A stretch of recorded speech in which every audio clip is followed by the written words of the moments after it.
girl, the whiskey's gonna ease my mind. Beach towel dress on the drying line. Do I remind you of your daddy in his 88 Ford? Labrador hanging out the passenger door. The sand from your hair is blowing in my eyes. Blame it on the beach, grown men don't cry. Do you remember that beat down basement couch? I'd sing you my love songs and you'd tell me about how your mama ran off and pawned her ring.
The ideas that gave birth to our nation are the ideas that our nation is resistant to right now, and we should talk about that all the time. In a world where narratives are shaped by corporations and gatekeepers, independent voices matter more than ever. Badlands Media brings together citizen journalists, researchers, and independent thinkers. The truth is triggering. Question the narrative. Explore the facts. It's authenticity, courage, resilience. Search for the truth others won't. It's not about being first or being right. The information war is changing. It's about being authentic. Embrace the friction. Embrace the friction. Shut the f*** up. Authentically and agonizing. Join the movement. I'm going to say how I feel. Follow Badlands Media. This is about the future. The Badlands. What are the Badlands? Explain those Badlands. That's a hell of a name.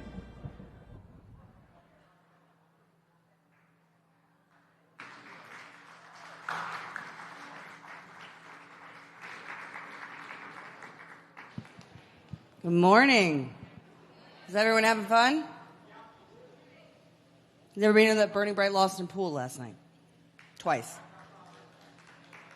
He was kind of upset about it. From Philippians 2, therefore, if you have any encouragement in Christ, if any comfort from his love, if any fellowship with the Spirit, if any affection and compassion, then make my joy complete by being like-minded, having the same love, being united in spirit and purpose. Do nothing out of selfish ambition or empty pride, but in humility consider others more important than yourselves. Each of you should look not only to your own interests, but also to the interests of others. Dear Heavenly Father, we just ask that you pour into this event, that you be with us as we build community, build connections, and pursue truth for your glory.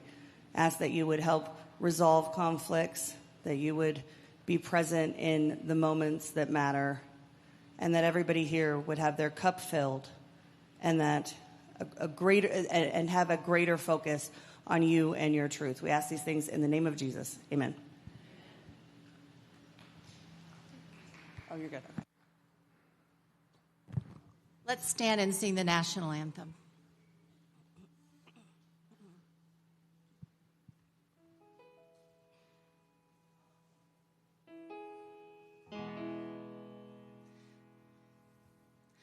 Oh, say, can you see by the dawn's early light what so proudly we hailed at the twilight's last gleaming,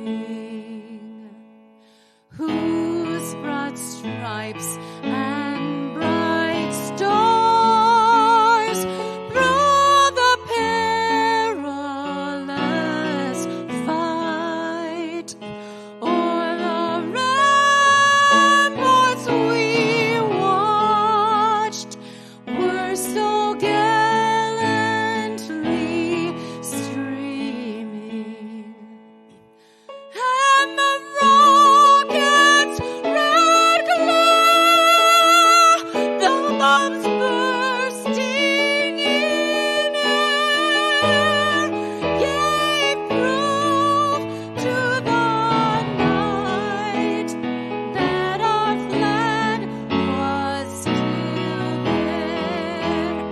Oh, say does that star-spangled banner yet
Zach is here to entertain you until we're ready for the first panel. That's right. Good morning, everyone. How is everybody doing?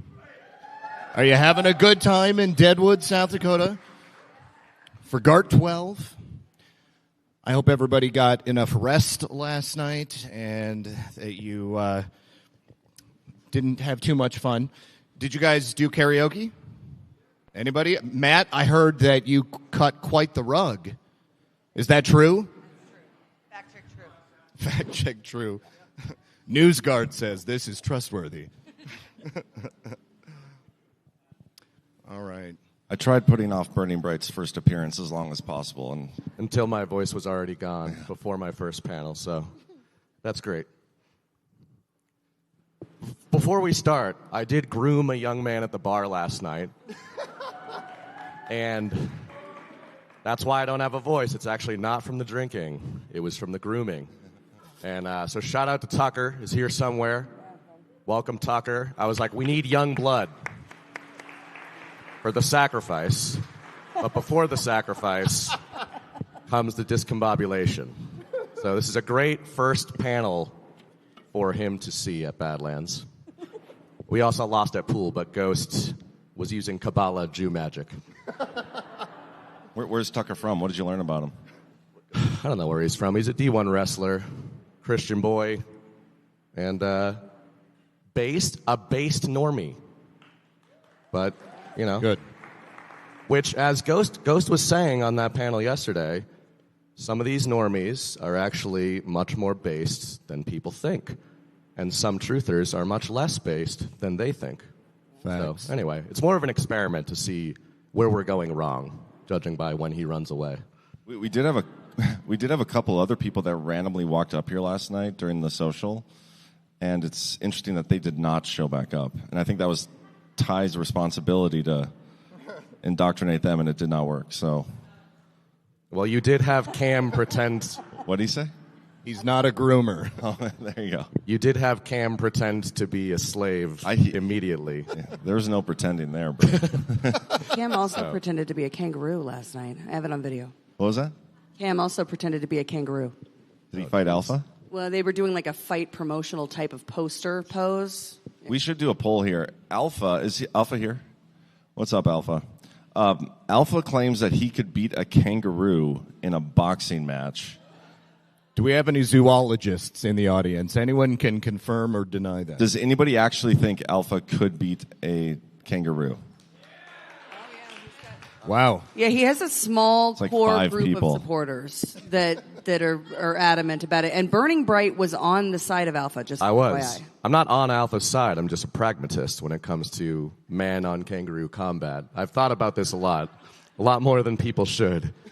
And, I had your back, Alpha. Although I was thinking MMA rules, so I might have to reevaluate. But anyway, we are going to have an actual panel at some point. I don't know. I think we should first talk about lining up an actual kangaroo fight, because I think that'd be hilarious. I just wonder if, PETA would probably take issue with that. Probably most. Are kangaroos real animals, though? I mean, it's a bit of a stretch. Maybe.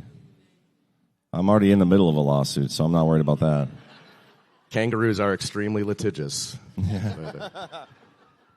All right, let's talk about whatever. Who wants to open? Navigating the discombobulation. I think it was a great start. Well, yeah, we just discombobulated everybody. I could open up here. Yeah. So, please do. Discombobulation is sort of the theme, maybe of 2026, but I would say maybe the whole second Trump term. Even a lot of the panels yesterday, and I would say most of the conversations that I've been involved in with people here, even if we're not saying it in a negative manner, I think most of us have been humbled by how contentious the second Trump administration has been, right? Of course, there's the never Trump crowd. There's always the people that we're never going to get on board. But I think within the MAGA movement, within the truther movement that we're in, I think there's a lot less unity, ironically, than many of us believed there would be. And the interesting thing to me about Trump using the discombobulator terminology publicly and frequently is I think, he's talking about these specific events, maybe the Iran war, but he uses it in many different contexts. And I think it is an acknowledgement that not only are they aware of the sort of paradoxical and chaotic nature of how the American mind and the global mind is observing Trump 2.0, but I think he is also signaling we always knew this was going to be happening, even if you all didn't know this was going to be happening. And that's kind of where I would start out, is to say, first on the road to recovery, as a truther or MAGA, you have to admit that maybe you had a problem you didn't know you had. And it feels like the Trump administration's been shaking the jar of ants, but we thought we weren't going to get shaken. We're like, he's going to shake all those other jars, but he's shaking everything. And I think it's the kind of macro philosophy or strategy that seems to be governing the approach to the collective mind, to politics, to global affairs, and the U.S.'s role in them. And, I'm really beginning to believe that this is highly intentional, and it's not just referring to war campaigns. I think it's referring to a mass psychological operation, and maybe one of the things that we're trying to do here, all of us, is figure out what's the purpose, why employ that strategy, and if that strategy is not only being aimed at our enemies, ideological, political, international, why is it being aimed at us? And because I think it is. Yeah, so I definitely agree with you. I mean, discombobulation, I think, is a great theme for Trump 2.0. And there's a couple of different reasons why I think it might be happening. I mean, at a most basic level, the idea of what the Trump administration is attempting to achieve, essentially unraveling a couple of hundred years of rule over the United States of America, complete subversion of what this country began as, is not only incredibly complicated, but it's very delicate and life or death. So everybody here, I'm sure, has heard the term disinformation is necessary. In order for that to be done properly, not only is it necessary to be successful, but you have to do it in such a way so that the people you are attempting to unseat, that those that you are fighting against, they can't accurately predict what it is that you're going to be doing. And so by keeping everybody off balance, keeping everyone guessing as to what might be coming next, makes it very difficult for any of that to be sort of foreseen. And I think that there is perhaps another reason why this might be happening, and that is the fact that at some point Donald Trump isn't going to be here. There will be a need to carry on this work beyond the term of Donald Trump in his second time here. And I've heard many people sort of lament the fact over the last couple of years that, it has to be done now, or it has to be done in a certain way, otherwise it's not going to be possible. And I don't think that that's correct. I think that there are probably many different ways that this could successfully be undertaken, but by and large, whatever you think it would be is not going to be what it is. Because if you can think about it, if you can predict it accurately, that means that the enemy has, and they've already come up with something that's going to subvert it or stop it from happening before it's successful. But if it's necessary for us to continue on after Donald Trump, then we have to believe that that's possible and potentially look not only outside of ourselves, but also outside of Donald Trump. And that means that there will be a next phase after Trump is no longer president. Whether or not we have a third term, I mean, how freaking sweet would that be? There will eventually be a time when he's no longer around. And so I think that there's a potential that Trump is preparing people for that potentiality, that inevitability, I guess, more rather. And if people are so clued in on only Donald Trump can do this, it's only possible with him, then it might not be possible after he's gone. And certainly I don't think that he wants America to slip back into that same paradigm that we used to exist in. And I think that it's entirely possible that he is making people look to a time when he's not going to be here. Yeah, I agree with what both of you said. I tend to think of this season as a transformation program. And to get from point A to point B, some things are going to have to change. I like, Zach, what you said about training, because to me, this isn't about Trump at all. We have way too much dependence on, well, what's Trump going to do next? And you don't trust Trump, and what are we doing about Trump? Well, what truly matters is not which party controls our government, but whether our government is controlled by the people. And if that's what the goal is, then we have to, the people have to be capable. They have to be open to, and they have to have the right mindset. And so on culture of change, I talk about for years now, the high velocity culture change principles. Move fast and break things. If you want your change to stick and you want to be able to blow past resistance, you've got to get in there almost like a bull in a china shop at the beginning of your change effort. I think we've seen that. And I think that we're starting to see the minds of the people. Certainly everybody in this room is further along, but, like the normies, truthers, and snoozers concept of the panel is where it's not necessarily about waking up the normies, but it is about equipping the people. And the discombobulation as a theme, also as a tactic, I think is necessary, because if we always do what we always did, then we'll always get what we always got. And we've got to get people to break out of the mental, left versus right, blue versus red, put your jersey on, turn your brain off. That's what we're fighting. And so, I love and support President Trump. I don't want a third term. I want us to move past this season and actually be in a, legitimate government situation. Or no government at all, which I would also be fine with. Ash, deep state confirmed. You don't want a third Trump term. Doesn't trust him. When I think discombobulation, I think just like mass confusion all the time, Trump contradicting himself. I think the Iran war is one of the best examples, because the stories we're getting from Trump himself every day, morning, night, differ from every post he puts out there. Nobody knows what the hell is going on. And because of that, the media is focusing on all the things he actually says. Same with the truthers, a lot of the truthers who are in this space 24/7, and it allows him to operate much more freely. But ironically, the people who are paying attention the most to what's going on, they're the ones that most easily fall victim to the discombobulator, because you're constantly paying attention. And then when you have like a normie like Tucker over here, he may not be paying attention to the everyday, day-to-day grind. They probably won't fall as easily victim to the discombobulator. So it is ironic that while we talk about it, we're the ones that are much more easily victims to the effects of the discombobulator, which is why we're having this panel, to discuss it and how you can, I guess, navigate it.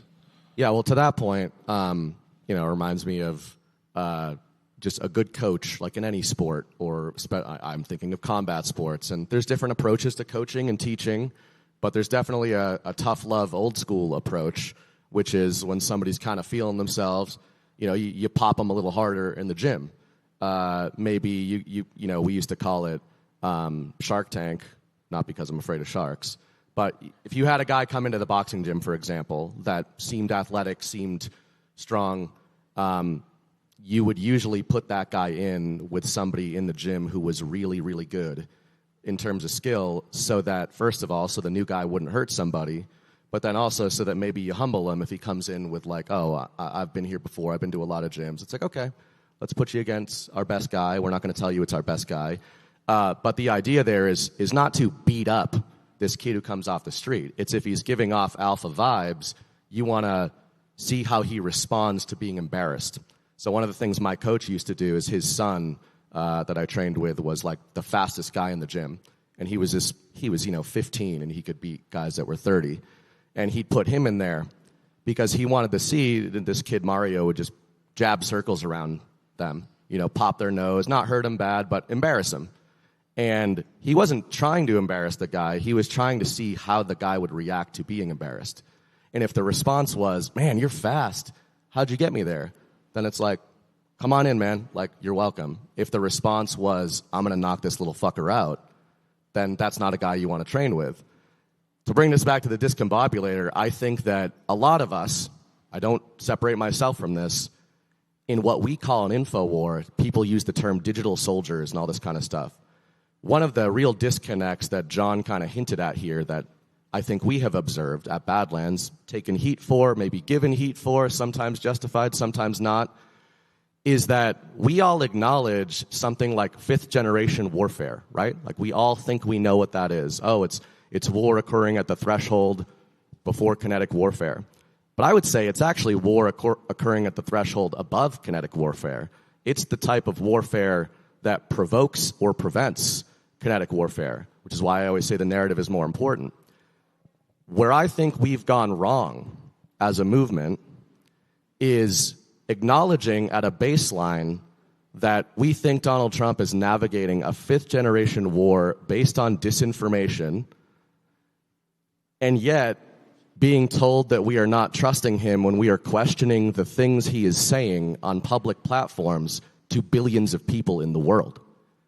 Which doesn't mean that my interpretation of what he's saying or doing with the discombobulator is correct, but to suggest that because Donald Trump says to vote for the SAVE Act means he wants the SAVE Act to pass is a very silly idea, given what we claim to believe. You could still believe that's what he's trying to do. That's one area of discombobulation. But I've been saying, yesterday we were talking about the normies, and Ghost had said some of them are further along in certain ways. I think sometimes we're so deep in the bunker that we do miss the forest for the trees. And as an example, before I pass it off, on this SAVE Act thing, right? We've got some interpretations of it. We disagree with each other on it.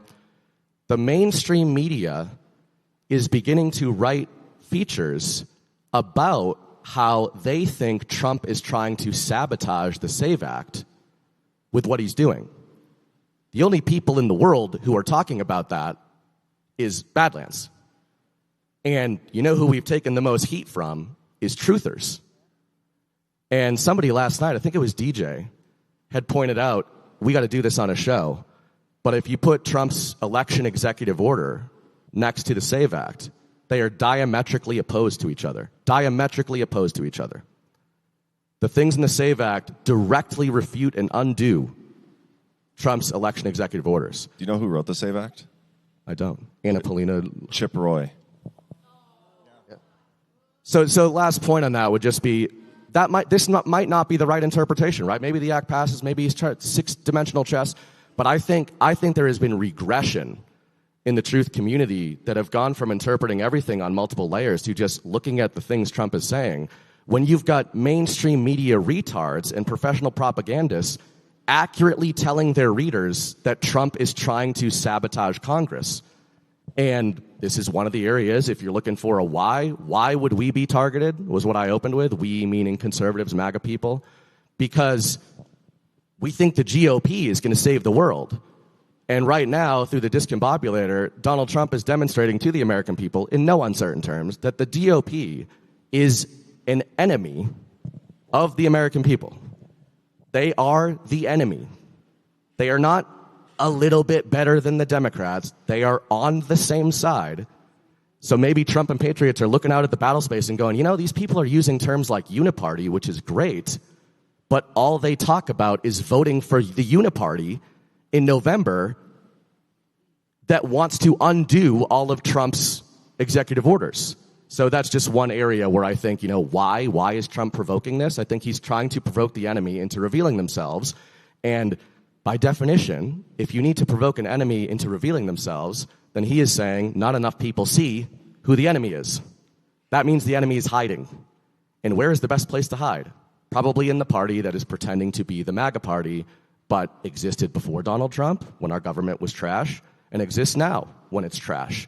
So I don't want to make that thing stronger, and I think the discombobulator is partly being focused there. No, I think you're totally right. This entire term, it's been a series of reveals within the Republican Party and within the Democratic Party. The weakness of the Democrats, because they've been shown they've placated to straight-up communists, and that is tearing them apart. And the Republicans are tearing themselves apart because they're standing just immediately in the way of everything that President Trump wants to accomplish and that, he has signaled that he wants to accomplish. And every single time President Trump is, trying to force them to pass the SAVE Act, they're doing everything they can to not do it. And to your point about the election executive order, that lays out, in my opinion, what really needs to be done and is fairly comprehensive. The SAVE Act, from the very beginning, we've been saying, this is not perfect, but I mean, like, hey, maybe it's a start. But the closer we get to the midterms, I mean, the less likely it is that any of that is going to make any difference. And so continuing to expose the Republicans for who they are and their lack of care in any real respect about actually securing elections or ensuring that any of the changes that are made are going to be lasting, the people are getting more and more discontented with them, and it's becoming very, very obvious that the differences between the parties are little more than a label. It's a letter next to the name, and that's about it.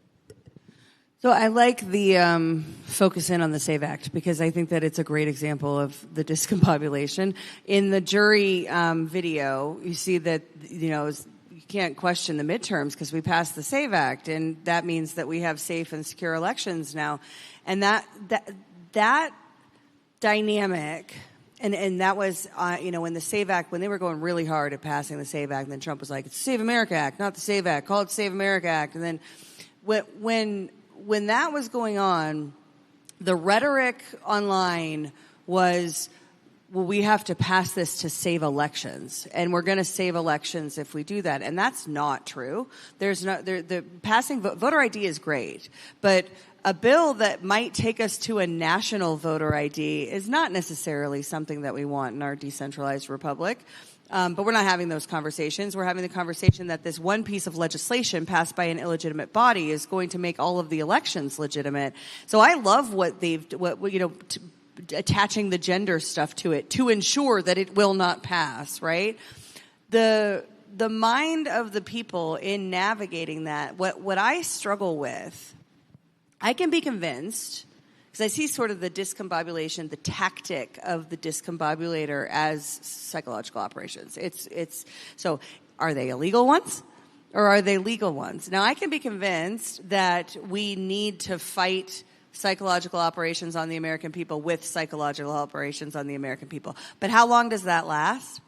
Is that our new normal? Or do we just live in that space now, and whoever has the better narratives and the better psyops win, maybe? But I think if we're meant to be in charge of, we're meant to be self-governed, we're meant to be in charge of the majority of the decision rights that impact our lives, we can't really navigate the discombobulation. We can't navigate the psychological operation landscape if we're not willing to admit that it exists and that that's what we're doing. And to me, the question, Josh Reed and I were arguing about this over lunch yesterday, the when does it end question, because I think the answer is never, and I hate that answer, but like that's navigating it. When you're navigating, you're going somewhere, right? You have a place you're going. Where are we going, and when does this end? The Trump's not going to be here forever thing. I agree. What is our goal? What is his goal? What is the admin's goal? What is the Trump and the Patriots white hat people's goal? Because it's discombobulating. Yeah, that's a whole nother topic in and of itself. Like, where are we going? How long until we get there? But more importantly, I think, is do we get a say in any of that? Or are we just sitting here waiting and watching for everybody to dictate our futures for us?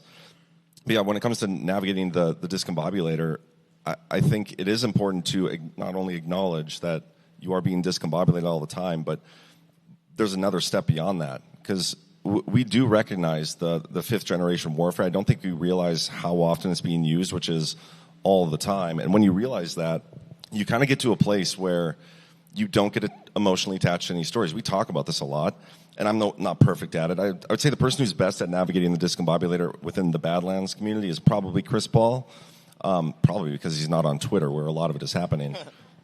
But it's emotionally detaching yourself from any of these stories, any of these characters, any of these headlines, so that when you see Trump post about the SAVE Act, like, oh, yeah, we need the SAVE Act. You don't do that because you don't care, because you don't think that's what he actually wants. And you do that with every story over and over again. You're in a pretty good headspace. But it's getting there. There's a lot of psychological hoops you have to jump through, and like roadblocks within yourself to get yourself to that headspace. I've had to do it myself. Yeah, another example, you mentioned the Iran war. That's been something I've been really interested in the last few months and writing about, but through the lens of the discombobulation. we're talking about the American people, and there's part of it there. You know, for example, anybody who's been reading or listening to my shows knows that I believe that what Trump is doing is good while believing it's fake, quote unquote. And, you know, how literal do I mean by fake? I don't think there's been the kind of war with Iran that most people think there has been. But I also think that the American people and the MAGA base is being tested and provoked. Provoked is kind of the word I like to use, because the irony is, in one of my recent articles, I said I was being called a doomer or not trusting Trump for saying he is waging a fake war with Iran in order to prevent a real one. And it turns out that, and a lot of other people were saying, no, it's a real war, and everything that he's saying is happening as it's being described, as if that was a positive take and mine was a negative take. And I had joked in March, well, kind of joked, that, man, I've never felt more like my former liberal self. I've never felt like my liberal self in the MAGA community. I've always felt like that around self-described Republicans. I mean, I'm old enough to remember when I was forming my original political ideas. I was in Boston, yes, but it wasn't because I was indoctrinated. It was because the guy that was driving around my town with 4 American flags in the back of his pickup truck was talking about passing the Patriot Act, bringing us into a police state, carpet bombing Middle Eastern nations that had nothing to do with anything at 9/11. And so I was associating, you know, conservatism with just unchecked war and the restriction of individual liberties and all the stuff that liberals still accuse people of. But they think it's because they watch CNN. Not a lot of people watch CNN, right? So a lot of us talk about, oh, man, like mainstream media is dying, nobody watches it. But then we go, yeah, everyone's brainwashed by CNN. Well, which is it? They're not brainwashed by CNN. They've observed conservatives cheerleading for the carpet bombing of foreign nations for their entire lives. And then on the right, you obviously observe liberals now don't think gender exists, right? It goes both ways.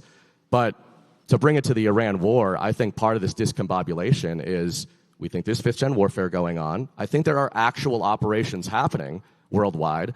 But how is it that I'm saying and Ghost is saying, day one, Trump is going to announce a great deal with Iran. We're going to become best friends within a few months. Keeping the leadership in there, too. Yes. And I said that in January about the Venezuela. I said, I think they're going to do Iran next. And at the end of it, however it goes and however long it takes, it's not just going to be that we're going to make peace with a new regime in Iran. It's going to be that the new regime is going to be the old regime. And so how does that compare to the underlying premise that a lot of MAGA, like most of MAGA at the beginning, was just going to get them. Get the Iranians, like the Iranians that we just made a deal with. Get the Khomeinis. Wait, well, which one? The one that supposedly died or the one that now we're signing deals with? The gay one. Yeah, the fake and gay one. The gay one that nobody can confirm whether or not he's real, which is just, I think, a little nod to everybody. But that's an example where I think that there were some people passing the test. The great irony, to finish this point up, is that I think the normie Republicans and Trumpers that were angry at what Trump was doing, they passed the test. They were the ones who passed the test. Because when your liberal friends are posting videos of Donald Trump running his campaign on not getting involved in foreign wars in the Middle East, and then all caps posting how he is bombing Iran and it's about time somebody did it, that's cognitive dissonance shattering in the minds of a lot of normies that are like, this isn't what I want. How many people were putting Joe Biden stickers on the fuel pump 3 years ago? You guys are putting Trump stickers on the pumps now, right? Oh, no? Well, why? Because you like him. Or because in this audience, you think there's something more going on. But that's one of the ironies, is that I think the normies who are observing everything literally, like everything Trump says is literally happening, they're actually passing these ideological and moral tests and saying, I don't want U.S. interventionism in the Middle East. I want lower domestic fuel prices. It's like, these are all the things we should be advocating for. And I think part of the discombobulator is Trump actually taking a lot of that damage, even from his own base, and saying like, okay, yeah, you guys are right. I won't do that anymore. We'll sign a peace deal. General Quast? Yeah, I appreciate this conversation. And Ash, with your experience at change management in organizations, I'd like to hear your thoughts on this theory on the reason why he's doing it. I think there's no doubt that he's doing it. The question is why. And the theory I'd like to throw at you for your consideration is President Trump is trying to prepare the American culture for when he's not here. And the American culture is independent, fierce, self-sufficient mavericks that have no fear at discovering and pursuing new ground. That's our culture. That's how we were born. That's why our free market and our entrepreneurs are the superpower of the world. But what happens when people get comfortable is they start believing the fake news, and that becomes their opinion. And then a new leader comes along, and then, I'm just going to believe that person, and that's my opinion. And my question is whether you think that the purpose of this is as simple as President Trump saying, I'm not your savior, the Republican Party is not your savior, nobody's your savior. And the way to do that is to discombobulate so that a person says, I don't know what to believe. I can't believe the fake news, I can't believe Trump. And it starts getting them to say, what do I believe? What is my opinion? Am I that maverick, that self-sufficient maverick that is independent, and I have my own damn opinion, and I'm going to make it true in my world? Is that the purpose? So they don't make him into a savior on a pedestal that the whole movement dies when he dies. Yeah, I think it is, because I truly believe that the January 20th, 2017 inaugural speech was the strategy statement. I think here's the plan of where we're going. And I wonder sometimes if we're in kind of an agile change posture where they're running tests and seeing where the mind of the people is, and then maybe we get trapped back in and we got to go through a few more cycles because everyone's still retarded. But if you look at the high velocity culture change, which this was the Bible when I was coming up in change management. These were the principles for how you move fast and you make your change stick. And deliberately destabilize is one of those principles, because the entrenched power structures, the way we've been doing things forever, is the problem, is a big part of the problem. It's how we got there, and the complacency and the apathy about change. Your majority of your people are going to go along when the critical mass is going in that direction. But you need the mavericks, and America should be mostly mavericks, as General Quast said. So I do think that deliberately destabilizing the status quo, the institutional establishment's control and systems and processes and narrative powers to everything Burning Bright talks about, I think that's absolutely the goal. And I think the outcome is exactly as you described, so that we can be self-governed, because the education system and the incentive structures in our society have worked to keep us sort of subjugated in a sense, and looking for the expert class, looking for someone to tell us what to think and what to do. And that is, most pronounced in media when you see people that are just, normies, everybody out there, a lot of people in our community. Well, what do I think about that? Well, I don't know what to think about that. Well, turn your brain on and start actually thinking about it and figure out what you think about it and what you believe about it, if you believe anything, or if you're withholding belief from it because it sounds like, a stupid thing that maybe we shouldn't believe in. Like that's the getting people to actually work the muscle in their brain, and it's one of the things I love about Badlands is that we kind of force people to defend their ideas and force people to think. But yeah, I think you're spot on, General Quast. I think that's exactly what he's doing. Yeah, I mean, as I said at the beginning, I think that is exactly what he's doing as well. I think that for a really long time, people have gotten hung up on the idea that Donald Trump is the only answer, that they've deified him in a manner of speaking. And I do not think that the fate of the nation should hang on the shoulders of one man. I mean, truly, if we are a government of the people, by the people, and for the people, then it has to be a collective effort. And through Donald Trump sort of conditioning America to realize that it is going to necessarily happen, that he won't be here, and that this must be a collective effort, forcing people to think and sort of get outside of the box of just accepting what they're being told and sort of accepting that everything is going to be done by somebody else. I think that is a really strong intellectual exercise, and it's going to push people into a different direction. We can't just believe that one person is the only thing that's going to change this country, but one person can be a spark for change. One person can be that sort of that initiating factor that brings people out of their shell and makes them start to take action on their own, and I do believe that's what's happening. Yeah, I mean, everything the general said, you guys said, I agree with. It just makes me wonder if we are successfully taking the handoff that he is giving us. Because if he's trying to teach us to think for ourselves, like I wonder this all the time, like I do some self-reflection about the Badlands community, the movement as a whole, and like how things are different now from where they were back when I first got into this stuff. And I do sometimes worry that we have regressed. And I know we talk about it a lot and people don't like to hear that, but I mean, do you guys ever think about like are we more so as a community and like a movement thinking for ourselves now than we were back when Joe Biden was in office? And if we're not, at some point, like there's still a contingent of people out there that do hang on every word he says. They do believe every post he says, even if it contradicts himself and even if they're contradicting themselves. At some point, to successfully hand the ball off, he would almost have to acknowledge that, yeah, I've been lying to you guys in a lot of ways, right? Like he would have to acknowledge the discombobulation to his own supporter, like some of his strongest supporters.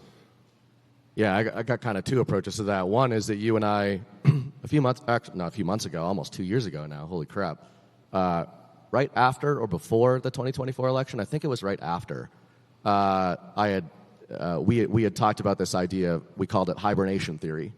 And it's actually funny because we were coming at it from the opposite angle. So right now we're kind of talking about Trump isn't going to be here forever, right? And we're talking about it through the lens of MAGA and Americans who support his vision. To come to terms with that. But John and I have been talking about this for a couple of years from the other perspective, speaking of the GOP. You know who else knows Trump isn't going to be here forever? Is the bad guys. So John and I talked about hibernation theory, which is that, the great Christopher Walken clip that I think Dan Scavino has posted a bunch of times of the rant in that Walken movie where, every once in a while the lion has to remind everybody who he is. But before he does, he lays down in the shade, and the jackals come a little closer every day, and the hyenas come a little closer. But if the lion has already proven in his first term that he's the most powerful thing on the plains, then they don't come near him anymore. But they're still there. And I think that understanding that side of it adds some urgency to making sure we move fast. And the other point I wanted to make is, in the Dark Knight trilogy, I'd written an article months ago called The Villains We Need. And it goes to this point where at the end of The Dark Knight, even though it's remembered, oh, Batman's the hero, and like it's this superhero trilogy, at the end of The Dark Knight, Batman is seen by the people of Gotham as the bad guy. A lot of people forget the ending to that movie. Commissioner Gordon sicks the Gotham City Police on Batman for a show for the people of Gotham, a show of cathartic justice for them, for what has been done to them, because the Joker covered his tracks and successfully framed Batman and Harvey Dent for the crimes. So instead of trying to defend himself and his reputation, Bruce Wayne takes the blame for the event, but actually saves the people of Gotham. And the thing that Gary Oldman, Commissioner Gordon, says, his son says, "Why are we chasing him, Dad?" He says, "Because we have to, because he's not the hero we deserve. He's the one we need right now." And the irony is, Commissioner Gordon is the only one who knows what he's done for everybody, and he is the one hunting him down. And to some of the things we're saying here, like, I don't know what hunting down Donald Trump means or if we should be doing it. But there is a tension in the truth community. There is attrition, right? You guys feel it. There's probably even people in your lives that you used to talk to who were like really gung-ho, and now you're at each other's throats, and we used to be kind of more unified. And I think part of that is that provocation of Trump saying, hey, poking you with the stick. Do you want a war with Iran? Do you want that? And the people that are pushing back are actually the ones that are helping Trump, I think, sit back and go, okay, some of them are ready to move beyond this. Some of them have learned over the last 10 years, and some of them have not. Can we talk real quick about the urgency before we pass the mic on? You said there's like this sense of urgency now. What are you talking about? Well, in the context of hibernation theory, we're saying the enemy is aware that Donald Trump isn't going to be here forever, which I think puts a sense of urgency on the recognition of who our enemy is. I'm thinking of the GOP and that kind of thing. But even on a worldwide stage, which is something I write about a lot, one of the other reverse indicators of the Iran war situation is Donald Trump, while waging a very serious, real, and not fake war with Iran, was shitting all over our allies, who, by the way, a little language coding thing, Donald Trump has never used the word allies with NATO, with any NATO country, without a qualifier at the beginning of allies. He says so-called allies. And he's been saying that since 1987 in TV interviews. So that's another example. Are we meant to come out of the Iran war situation thinking, man, those Middle Easterners are still bad, those Arabs are still bad? Or are we meant to come out of it, whatever you think of the Iranians, and say, fuck NATO? Right? Whether you agree with the Iran situation or not, he is basically running, I think, a humiliation ritual on these people. And the sense of urgency, I think, is just, instead of saying, trust the plan, trust the plan, trust the plan, without trying to figure out what that plan is, I think the sense of urgency is, I hope you guys recognize who the bad guys are by the time I'm out of here, because if you don't, you're just going to end up right back on the plantation. Are there any other topics that you guys think there's a sense of urgency to right now, like leading up to the midterms? Well, I mean, besides elections themselves, I mean, just in relation to the humiliation of NATO, I mean, I think that is spot on. I think that pretty much everybody here would be on the path or on the page of saying that the United States needs to pull out of NATO. I mean, it's just a giant drain on our financials. And in order to do that, we've got to have a plausible and arguable position to make that happen. If Donald Trump would have just woke up one day and said, we're going to pull out of NATO, that would immediately turn the entire world against us, and it would have been, I think, very, very different. It might not have ever happened. Congress might have found some way to keep us in NATO. He's pretty much laid bare the inadequacies of that arrangement and how unnecessary it is. And it's like the bull in a china shop thing. I mean, if you're going to break something, then, sometimes the only way to do it is to throw it against the wall. If you try to dismantle it slowly over time, then you might not get there. Somebody might come up behind you and, fix it with glue or something. But this way, I think that it's just very clear that we need to change the way that the world is ordered, and Donald Trump has forced that upon everybody with the actions that he's taken, even if it's been difficult.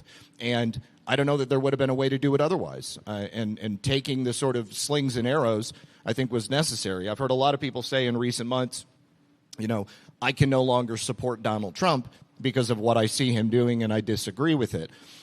At the end of the day, he's president, and he's not theoretically running for president again. I mean, he doesn't need anybody to support him. He is the commander-in-chief, and what he wants to do is what he's going to do. And sometimes those decisions, although they may be painful at the moment, at the end of the day, it ends up being much, much better, and it needs to be exactly where we needed to go. Yeah, I see the urgency question. I mean, I think there's urgency around all of this because, there's 2 years, there's only 2 years left, whatever. But when you consider what it took to get the American people into the posture that we're in now, whether we go back to the Civil War or we go back to World War II, it was slowly over time. It was moving the Overton window and then coming back a little bit. And largely, it was subjugating the people via deception. I think that there's still deception being used today in, discombobulation and whatnot. But the goal, the outcome is to get the minds of I think, my belief, is to get the minds of the people focused on truth. That's going to be much easier than trying to bring people into a posture through deception. The liberation of it should be easier. So when I hear people talk about there's nothing happening, it's happening too slow, we're not making enough progress, I just don't see that because the pace of change right now is rapid. And what has been accomplished in the, little over 2 years, not even 2 years. 1.5 years. I mean, President Trump told us, and I believed in this, and I think we're seeing it, that we were going to have a party on July 4th, 2026, because we were going to have so much to celebrate. And I think we do. I think, people's pet projects aren't done, aren't accomplished yet, but the speed with which the second Trump administration is moving from a transformational change standpoint is rapid. And the systems that are being deconstructed and the entities that are being abolished and the exposure of all the NGOs and all of the dark money and all of these things, these are things that would have taken years to accomplish just the one disclosure in the past. We're seeing them happen on multiple fronts, on multiple domains, and they're not stopping for resistance. They're blowing past it. No, and it's almost like the whining on the internet about it doesn't matter to the administration as they're, navigating the change. All right, now we have a question and then a rumble rant. Yes, Ashe, behold, I come quickly. The opening of the heart in the right direction turns on the brain in the right direction. We, the people, are underutilizing our great power. We have great power. Who knows it? I can prove it to you. Look at your hand. Just look at your hand. They're beautiful. And I'll bring forward a term that was used last night, divine order. I would say divine design. The beauty of the hand is the truth of the hand. And the truth of the hand is that it is designed perfectly to do things. And think about all the things your hands do. They hold a child, they comfort someone in distress. All the things that your hands do, they create beauty, create beautiful things. And the very definition of beauty is design and control. So after the Second World War, when bombs were dropped on Nagasaki and Japan, there occurred a miracle there and simultaneously also in the United States. There was a organization that started in about the early 1930s called the Joe Ray Fellowship. And Joe Ray means divine light. So the Joe Ray Fellowship went out to the people and they radiated to the people. We are radiant beings. And they out-radiated the radiation and healed the burns of people. Simultaneously, in the United States, there was a development of radiation. It was also called divine light. Don't think divine light mission, that was not it. But it later evolved into a thing called attunement.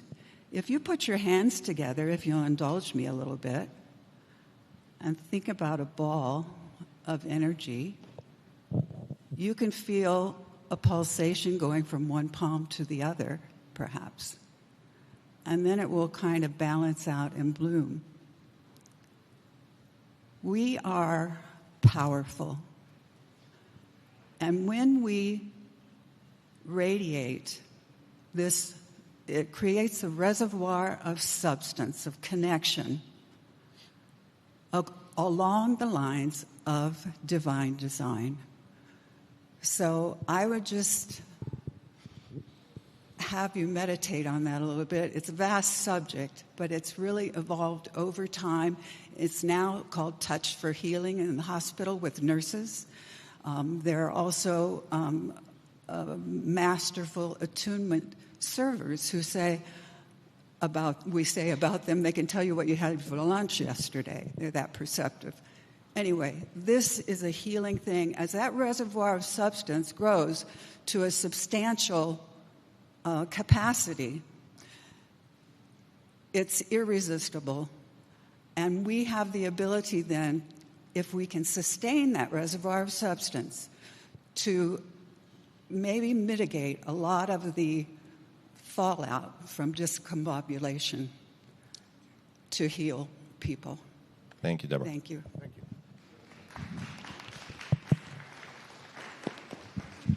Well, I can't compete with that. The spiritual side of this is the most important thing. But, John, I'd like to kind of just, give you some inside baseball on your question about sense of urgency. So here are some of the Here is some of the advice that this president is getting right now. That ASHE is right. We have done a lot, and it's insidious for all of us that watch it every day. But in totality, when you look at it in the arc of history and where it fits, a lot has been done, and the conditions have been set to do a hell of a lot more in the next 2 years.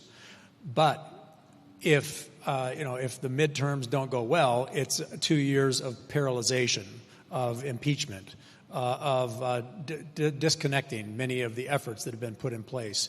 So the major sense of urgency kind of goes like this, as people who the president listens to are telling him what he should do.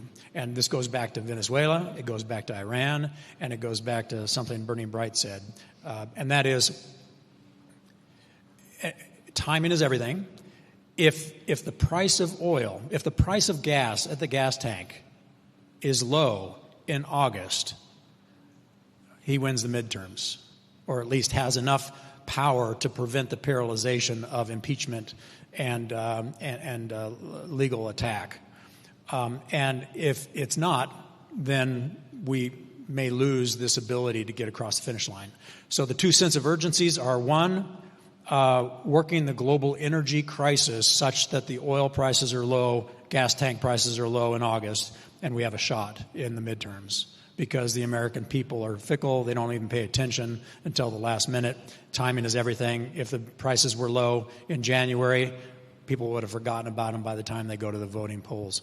Again, this all is beyond the fact that voting is a problem. Now, the second thing, though, is the second sense of urgency.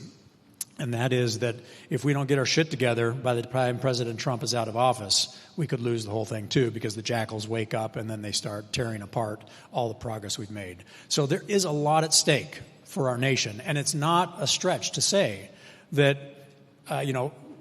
if we can't get oil prices down to a place where people believe that President Trump is good for our economy, and people are feeling this sense of pain when the prices were high, and joy when the prices are low, and attribute it to President Trump and vote for people that will not impeach him, we can save our nation.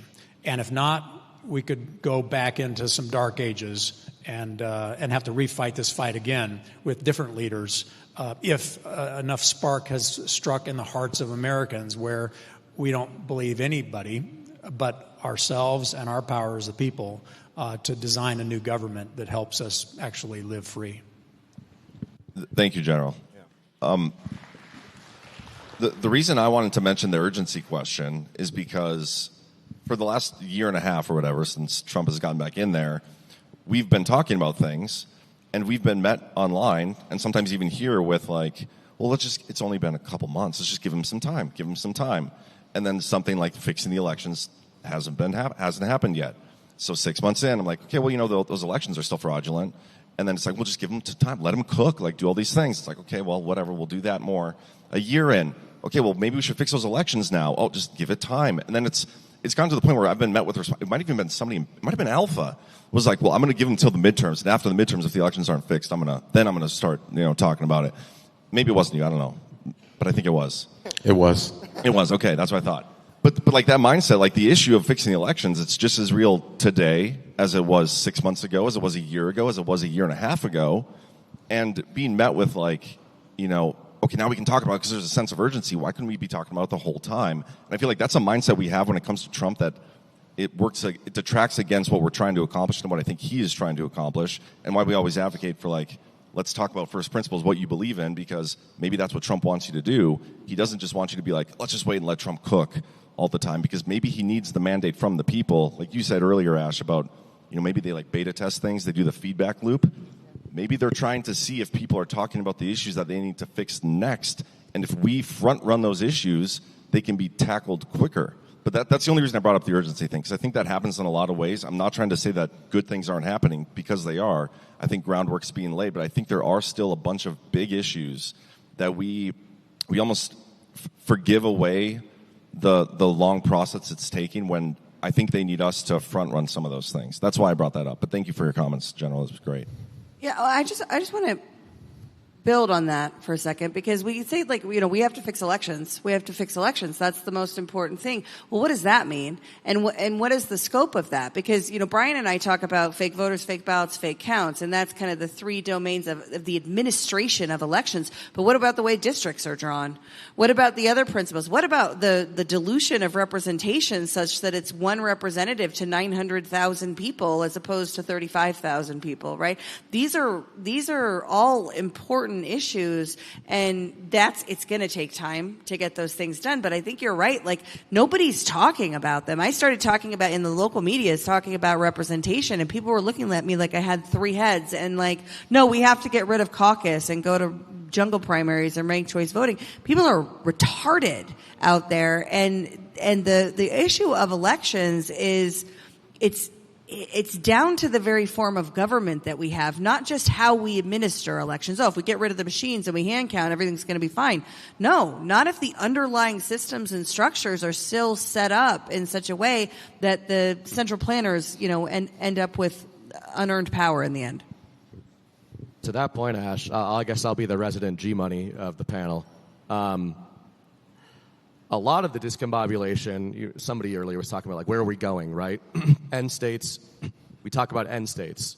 You mentioned the 2017 inaugural address as a projected end state that Trump was laying out. What was that projected end state? Power back to the people, right? Just on the macro, broad as possible. Well, the opposite of an end state is a beginning state or a premise. And even the election conversation, to your point, Ash, and it's an important one, I often say it annoys me. I have no interest in it. Like, I get it. We have to address it all the time. And I'm not even saying on one side or the other we have to fix them or it's not a big deal. The reason I don't care about it in the way a lot of people do is because I look at that inaugural address and go, at a first principles level, when I examine what Donald Trump is doing, do I think that Donald Trump is trying to restore trust in the United States government or destroy trust in the United States government? I don't have an answer to that. I mean, I have my leaning. But we would all be able to acknowledge that if that central premise is not what we think it is, then everything makes a lot more sense, right? In other words, and I used Anna Paulina Luna, Kuna Matata, whatever her name is now, the OnlyFans congresswoman. OnlyLands, sorry, not OnlyFans. But John and I did that show a couple weeks ago where, some liberal woman touched her arm and she freaked out and she speaks in a Valley Girl accent. And, I know that it's very few truth community people who actually think Paulina Luna is read in on the plan. There are some people who think more than that. you think. It's a lot. It is, and that's fucked up. But the point I made that night was, let's say we fix the midterms. We fix the election system. As an American citizen and a grown adult man, when I watch Anna Paulina Luna talk about anything, am I going to feel better that she was legitimately elected to wield power over my life? That is a humiliation ritual. You guys ever listen to any of the congressmen say anything? If they were legitimately elected, are you like, now I feel good that they have power over the future of my life and my children's life? I don't like any of these people. There might be random little tidbits that Rand Paul says some mean things to Anthony Fauci, and, you're like, yeah, get him, Rand. I don't want Rand Paul to have disproportionate authority over my life.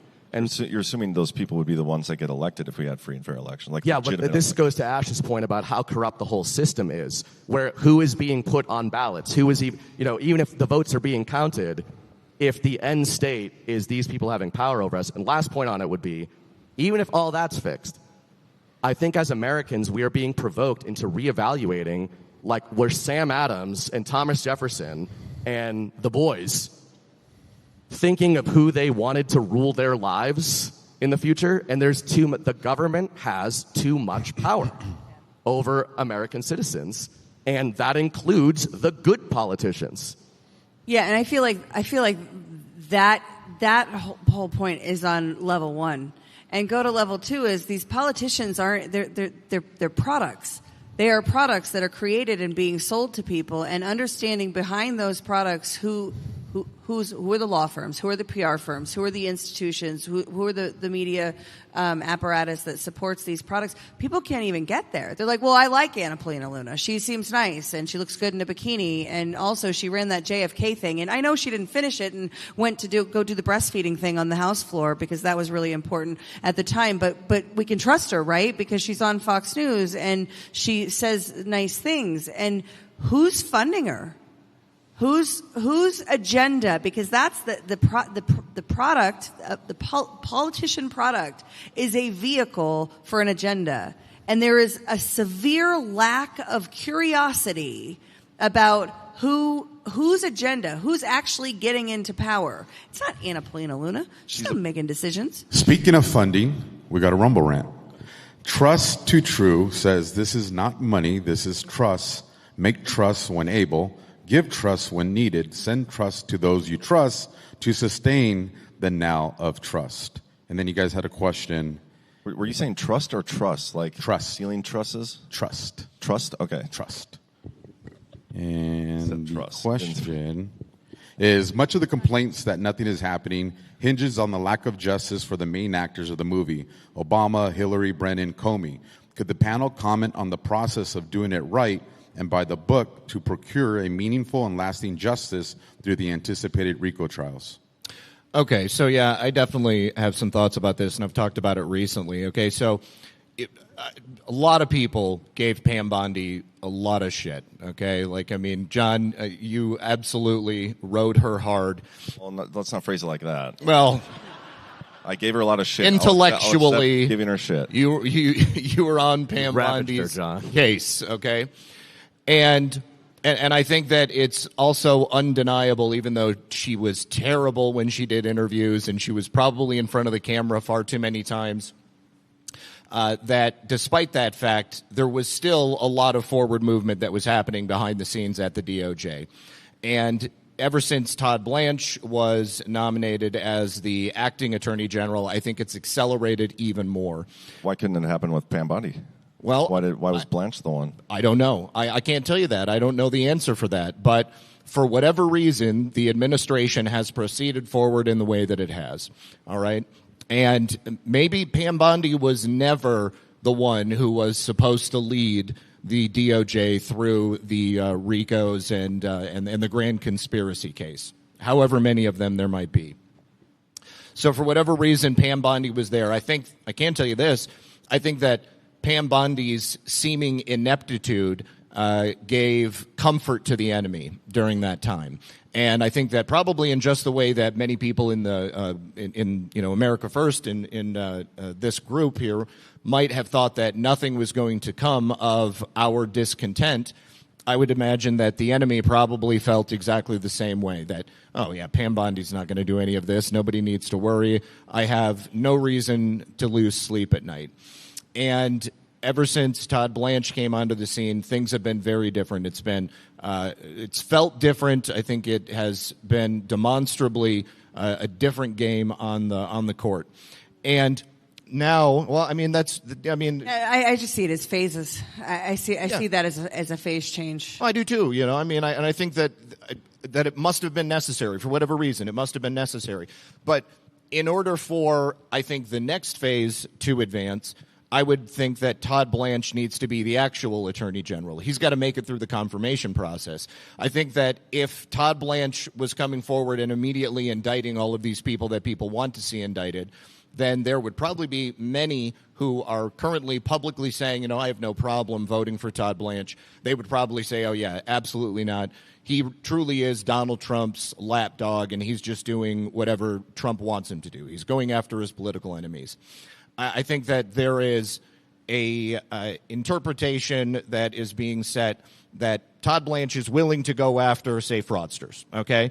But in terms of, like, political enemies, we've had John Bolton, okay? That's an easy one, right? I mean, like, for 10 years he was out there harping on Fox News and whoever would listen and saying that taking classified documents is the worst thing that you could ever do, and you should put somebody in prison for the rest of their lives. How ironic that that's exactly what he did, and he was forced to admit it.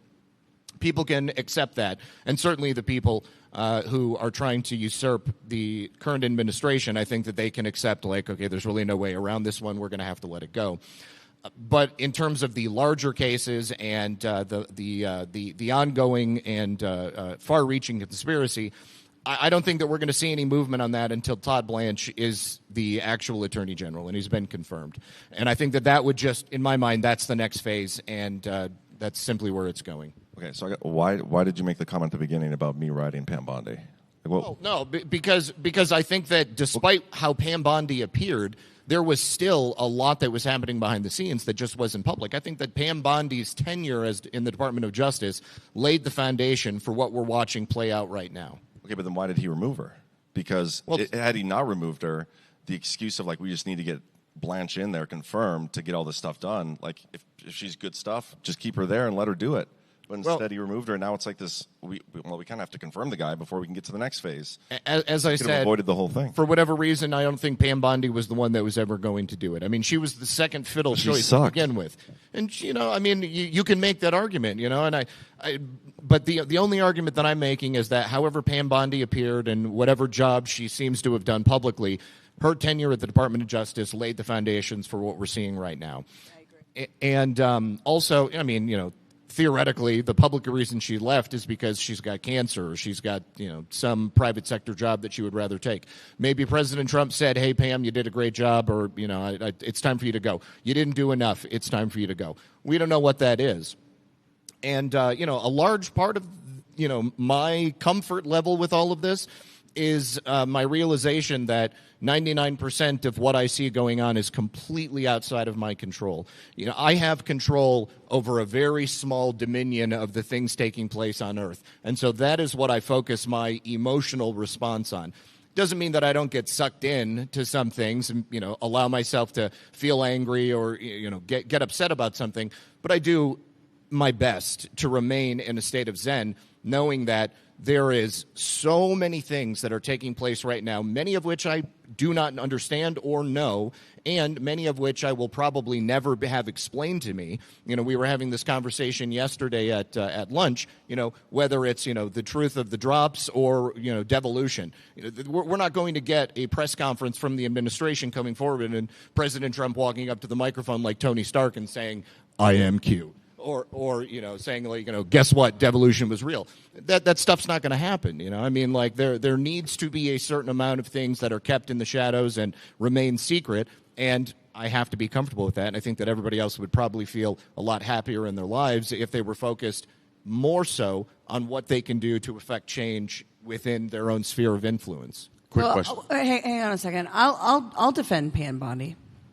So Todd Blanche was the Deputy Attorney General at the time that Pam Bondi was the Attorney General, and you think about the Epstein binders and the television show operational stuff that we watched. At the same time that Todd Blanche, that the Department of Justice, rather, is pursuing justiciable outcomes, right? Going after the crime, going after the fraud, going after the immigration, all of those things. They are also running transformation internally. They are trying to root out corruption and do these things, and they're doing those things in parallel. I think a lot of what Pam Bondi did was distract from the actual work that they were doing so that the attention and focus was not resisting the change they were trying to drive, but making people look at the binders and all of that kind of stuff and the nonsense about it. As for the, I think one of the biggest criticisms that she gets is about the Epstein files, and that entire thing is in operation. I mean, it's so obvious. Like the narrative, people's opinions about the Epstein files change with whatever the headline about the Epstein files is, and that's part, I think, of breaking out of the discombobulation, navigating it certainly, but not being impacted by that. I think our group was the least impacted by the Epstein files. We mocked it and the Bindergate and all of that, but the impact of the Epstein network is the network of Russiagate, is the network of USAID, is it's the same criminal entity, in my opinion, based on the information available.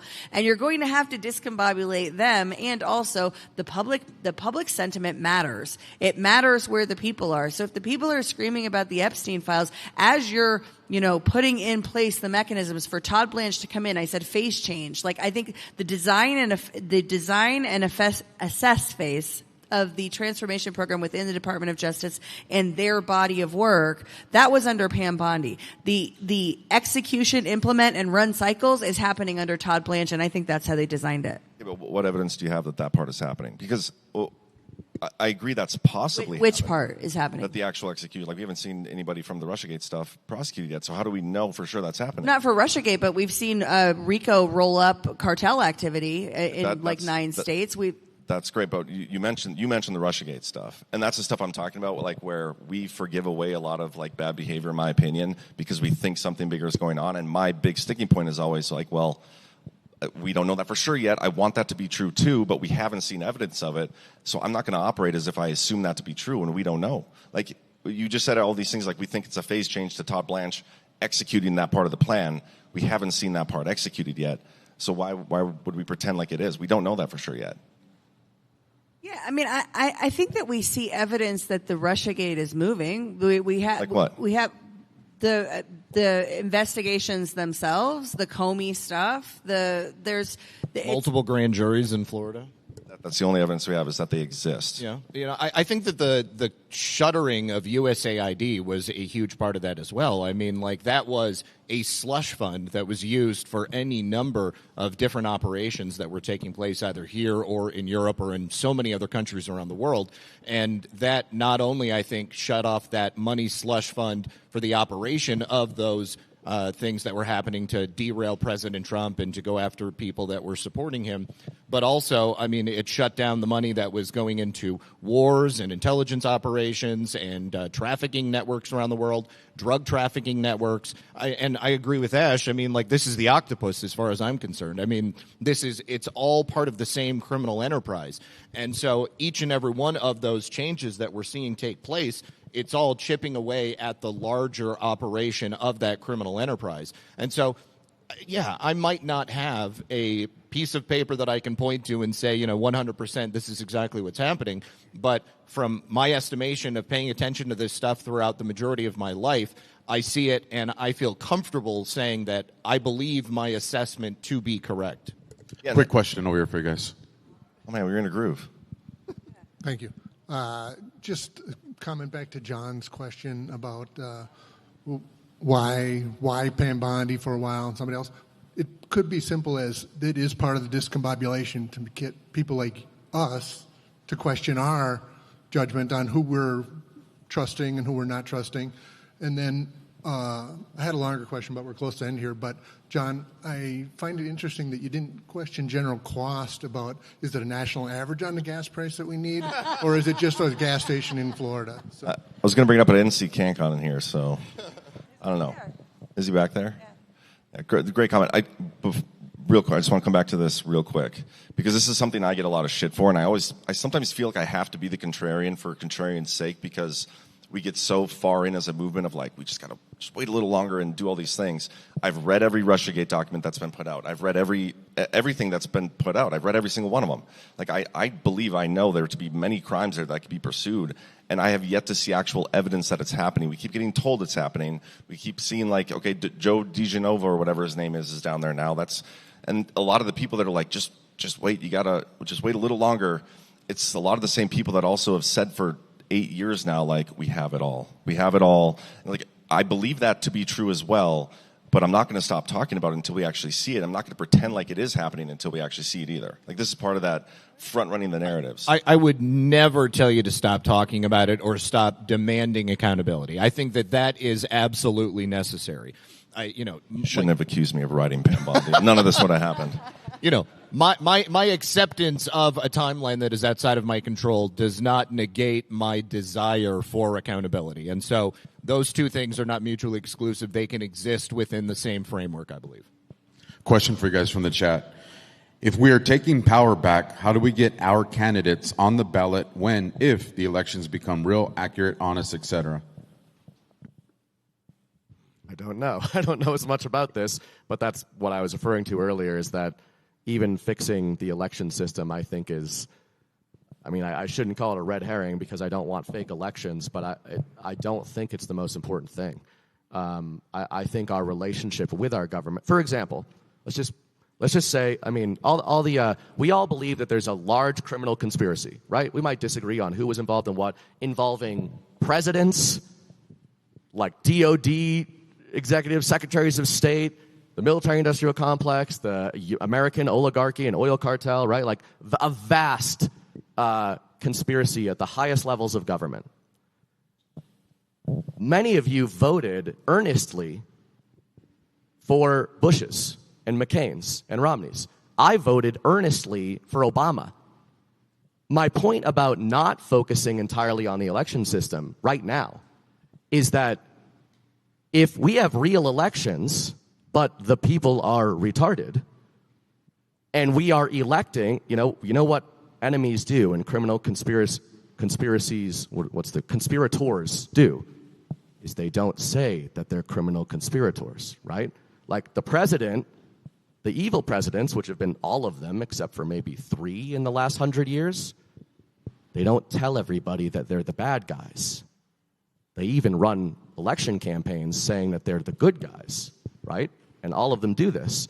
So I think we need to stop focusing as much on the election system and more focus on, if we have a real election, are you comfortable with your neighbor, your normie neighbor, voting in that election for somebody that is not part of the criminal conspiracy? Now, this isn't even to be a dooming take. It's more, we're talking about the RICO and all this. I think that is so important to us because maybe even subconsciously, we all kind of understand fixing elections doesn't matter if the American people don't even know that the government on both sides has basically been a communist deep state insurgency since the murder of John F. Kennedy, and probably before that, right? It's just like, it seems like a little point, but that's my point about Anna Paulina Luna. I'm like, she's a silly example of, I don't want people voting for a retard like Bimbo to create laws to govern my life. That's humiliating. And I think it's being highlighted, but even more subversive than that is when you have a Joe Biden, even though he's our boy blue and he's hilarious and I miss him, besides all that, he was in the Senate for what, 203 years, 250 years, whatever it was. He was elected. People earnestly voted for him. Like, even if the election system isn't real, they haven't been stealing elections they haven't needed to steal elections for 100 years. Did they need to steal an election from Mitt Romney? They had both of them. So that's like Chris Paul. We talk about the controlled opposition. We talk about the uniparty. Like, that is what needs to be understood by more people. And that's why I think so many people in this community are so hung up on the accountability phase. It's not just, I think, because we want justice. It's that I think we are realizing we've been talking about the exposure phase for 10 years. The crimes of these leaders is out there. The American people have made a choice. The normies have made a choice to not give a shit. So I actually now believe the opposite of what I used to. I used to think you need exposure, public mandate, then justice. I'm starting to think... Exposure by who? By the government? The government needs to expose stuff? I'm literally saying I don't believe that anymore. I'm saying that's a stupid thing. Used to believe that. I said I used to believe that. Stop interrupting the men when they're talking. Jerk. Ash, come on. Maybe use less words. Use it. Asha I agree with that for sure. But I actually think maybe, the justice phase, if we start seeing indictments of powerful people, that in itself grants retroactive exposure because it creates this massive storyline. Like, do you know any normies that know anything about Benghazi? I would say nobody does, right? But what if we get an indictment of a major former cabinet member in the U.S. for Benghazi? Then all of a sudden everybody learns about it. So I now think it's kind of in the reverse order. Doesn't mean it's happened yet, but... Yeah, I don't... So that system through which we will have a justice phase is derived from the consent of the governed, without real elections, we're not consenting. There is no consent to be governed. So we're gonna ask the illegitimate government to give us a justice phase so that maybe eventually we can have a legitimate mechanism through which we give them our consent to govern them. We're chickening. I don't disagree with that, by the way. I'm not saying I even have the solution. I'm just more saying, even to that point, what you just said about consent to the people. What if the people are misinformed and they are consenting to the bad guys governing them? That's what I'm talking about. I think they always have been. Burning Bright, the first allegations of voter fraud were in the 1800 Thomas Jefferson election. They have been rigging elections for a really long time. Go back and look at Tammany Hall. It's like basically what we have now, but digitally enabled. Todd Blanche is going to prosecute them, though, I bet. Pam Bondi has to go set it up first, John. I don't think we're disagreeing. I think you're trying to disagree with my agreement of you, and it's bothering me. But anyway, it's fine. I think the point we're all trying to make is women shouldn't be allowed to vote. I think it always comes down to that. The fall of the Roman Republic started with that, and it's actually a fact. We are like way over time. Ash will admit that in private. No, I'll admit it She's publicly. the only woman that You can repeal the 19th Amendment, but it means you have absolutely no power or decision rights over me and the women at all. We do our own thing. The women are out of your government situation if you take our vote away. Power is power, and I would refute Wouldn't that. there need to be like some sort of like household mechanism or landowner mechanism, like, you know, a man and a woman coming together with their children, talking about the issues, deciding how the household is going to vote? No, you don't get to make those choices once you take our vote away. We're going to do whatever we want, and our natural rights will be intact under natural law. We will follow natural law, the women, and you guys can do all your bullshit, whatever you want. Have fun. You know who follows natural law, Ash? I'm going to go back to my lion analogy. Lions follow natural law.